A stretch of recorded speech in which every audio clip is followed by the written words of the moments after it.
American aluminum buyers just watched history happen, and not the good kind. The U.S. Midwest Premium, basically the extra tax American manufacturers pay just to get aluminum delivered inside their own borders, blew past $2,000 a ton for the first time ever, eventually peaking above $2,100, more than double the record set during the actual global supply chain crisis of 2022. Total all-in cost for American buyers is now running past $5,300 a ton, while the London Metal Exchange, the actual global benchmark everyone else on the planet pays, has stayed calm and steady the entire time. That gap didn't happen by accident. It happened because Trump doubled his aluminum tariff to 50%, and Canada, the country that gap was supposed to punish, simply picked up its aluminum and walked to Europe instead, where it's now selling at record prices while American factories eat the bill. This is one of the cleanest, most quantifiable tariff backfires in modern trade history, and by the end of this video, the numbers are going to speak for themselves. Here's exactly what we're covering. First, we'll break down the American side of this disaster, the Midwest Premium blowing past every record on the books, and who's actually cashing in on that chaos inside the United States itself. Then we'll cross the border and look at what Canada did instead of panicking, redirecting its aluminum straight into a European market suddenly starving for supply. We'll get into the surprising Middle East disruption that made Canada's timing almost perfect. After that, we'll look at the actual price gap between what Americans and Europeans pay for the exact same metal, and what that means for anyone buying a car, a beer, or a house this year. And finally, we'll talk about why this isn't a temporary blip. It's turning into a permanent rewiring of who buys aluminum from whom. Let's start with the American numbers, because they are genuinely staggering. This all traces back to June of last year, when the administration doubled Section 232 tariffs on aluminum from 25 to 50%, intending to protect domestic smelters. Instead, it triggered a 35% collapse in import volumes within 9 months, drained exchange inventories, and sent the Midwest Premium climbing relentlessly, breaking $2,000 a ton in January this year and peaking above $2,100 shortly after, more than double the previous record set during the 2022 supply chain crisis.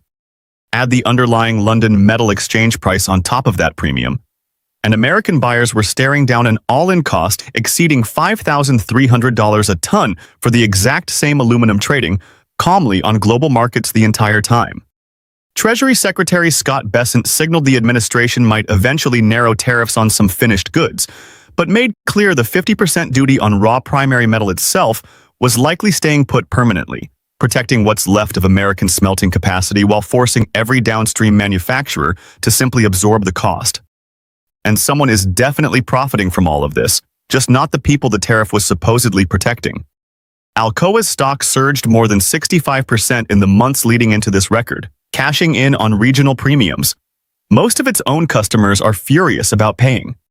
Now, here's where Canada comes in, and where this story stops being just an American pricing disaster and becomes an actual trade realignment. While American manufacturers were absorbing record costs, Canadian aluminum producers simply redirected their shipments toward buyers who weren't attached to a 50% tax. Statistics.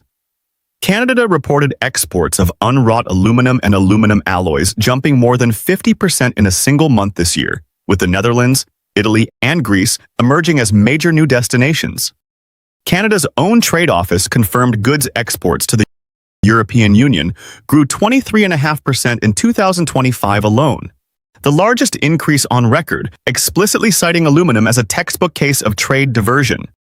Canadian aluminum's share of U.S. imports fell from 75% in early 2024 down to just 54% by the first quarter of this year, while its share heading to the EU climbed from near zero to as much as 40% of monthly totals.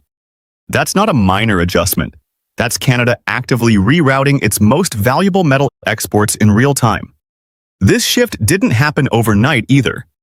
Canada's aluminum industry is centered almost entirely in Quebec's Saguenay-Lac-Saint-Jean region and in British Columbia, running some of the cleanest, lowest carbon smelters anywhere on the planet, powered by abundant hydroelectricity rather than fossil fuels, a production advantage that can't simply be replicated elsewhere on short notice.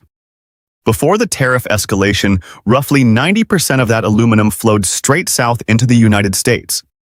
But once the 50% wall went up, Canadian producers made a simple calculation. If the American market was going to tax their product into unprofitability, they'd redirect toward buyers willing to pay a fair price without that penalty attached. Industry groups had already spent the prior year encouraging producers to reduce their reliance on any single market. So when the tariff wall materialized, much of the groundwork for this pivot was already in place, letting Canadian companies redirect shipments within weeks rather than months. And Canada's timing turned out to be almost perfect, because a completely separate crisis made Europe desperate for exactly what Canada had to offer. The war between Iran, Israel, and the United States disrupted aluminum supply out of the Middle East, a region that normally supplies roughly 21% of Europe's primary and alloyed aluminum, layering on top of the EU already phasing out Russian metal and losing a significant smelter in Mozambique.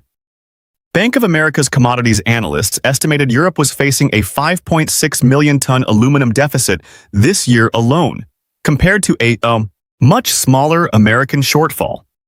Canada happened to be sitting right there with exactly the clean, high-quality metal Europe desperately needed, at the exact moment American tariffs made selling to the United States less attractive anyway. It's hard to script a more favorable set of coincidences for a country. Trying to prove it doesn't need its biggest trading partner nearly as much as that partner assumed.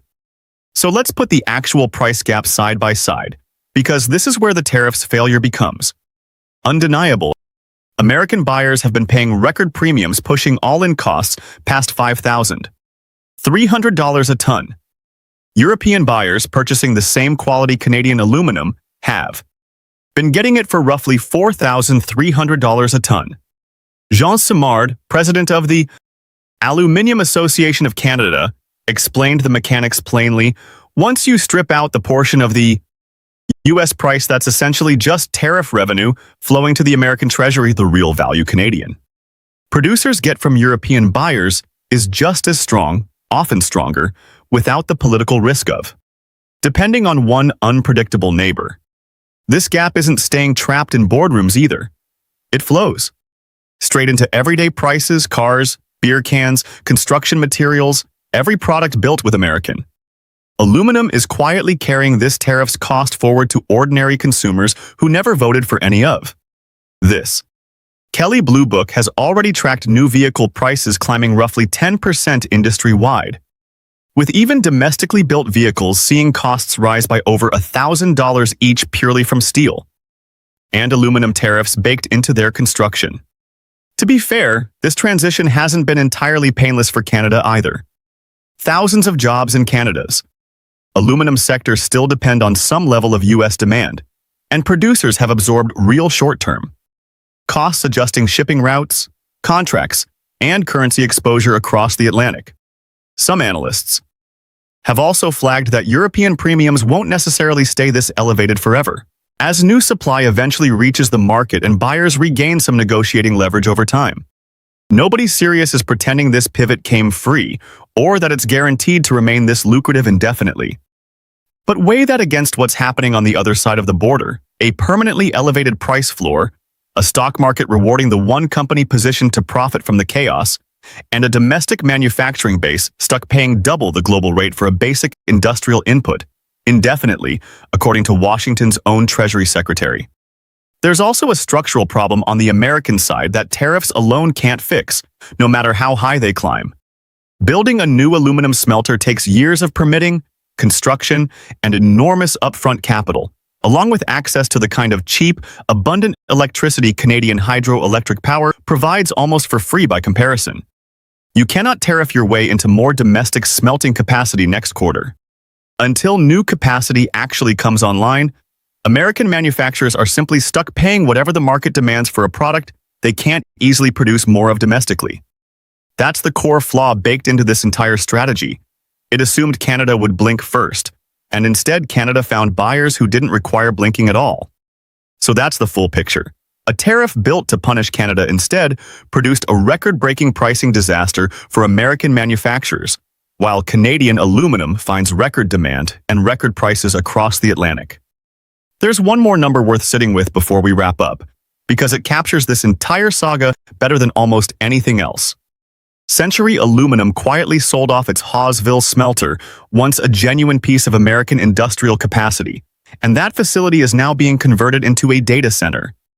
Think about the symbolism there for a second.